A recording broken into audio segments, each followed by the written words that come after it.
Hi, this is John Bard, Managing Editor of Children's Book Insider, the newsletter for children's writers, and Fighting Bookworm-in-Chief at the CBI Clubhouse at cbiclubhouse.com, our new community just for children's book writers. Today's topic, how to create compelling adult characters for your picture book. Working adult characters into picture book stories can be tricky. Many writers insist on creating adults who are wise, understanding mentors, who never lose their temper, and have instant access to answers for all of life's problems. Their purpose is to set a good example and teach a lesson. Now, I suspect many of these authors are creating the parents they want to be themselves, or perhaps think they should be. And while it's comforting for kids to know that there are adults like this in the real world, they are fairly one-dimensional characters, and frankly, not always that much fun. Then we have books about parents who profess their love for their child. Don't get me wrong, many of these books are quite lovely, and they're perfect for bedtime reading. But a quick search in the picture book category at Amazon pulls up more than 1,700 books with love in the title. Books like Mama Do You Love Me, Guess How Much I Love You Stinky Face, You Are My I'll Love You Forever, and, well, you get the idea. Now again, there's absolutely a place for these kinds of books, but I think we can agree that there are more than enough already to choose from. So if we take away the adults as teachers' role and the parents as endless supplies of unconditional love stories, what are we left with? Hopefully books where kids take center stage, and the grown-ups offer supporting roles as necessary. But just because the adults aren't the stars, it doesn't mean they're stodgy or dull. Let's look at some good examples. Adults as assistants. When the child character needs a little help to achieve his goal, ideally the parents pitch in without trying to take control of the situation. In Paulie Pastrami Achieves World Peace by James Proimos, Paulie is an ordinary kid with no special talents, but he wants to achieve world peace before he turns 8. Rather than try to reason with him or get Paulie to pick an easier goal, his parents take him seriously and do indeed find a way for him to spread peace in his part of the world. Paulie starts the ball rolling on his own with small gestures of kindness, but needs his parents to help him take the final step.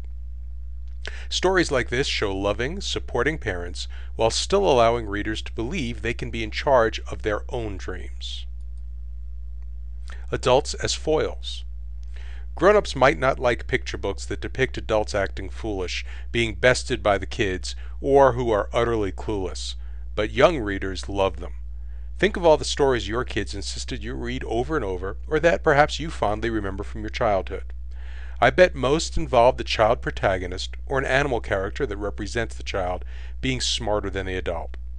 Officer Buckle and Gloria, Goodnight Gorilla, Imogene's Antlers, even The Cat in the Hat were some of the favorites in my house.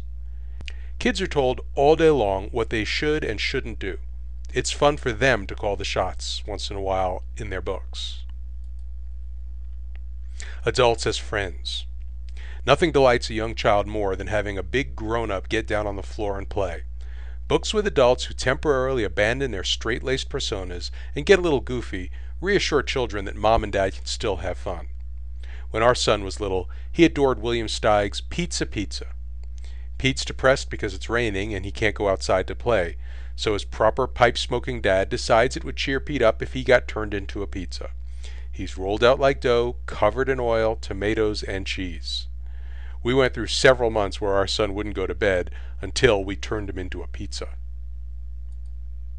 Finally, adults as safety nets.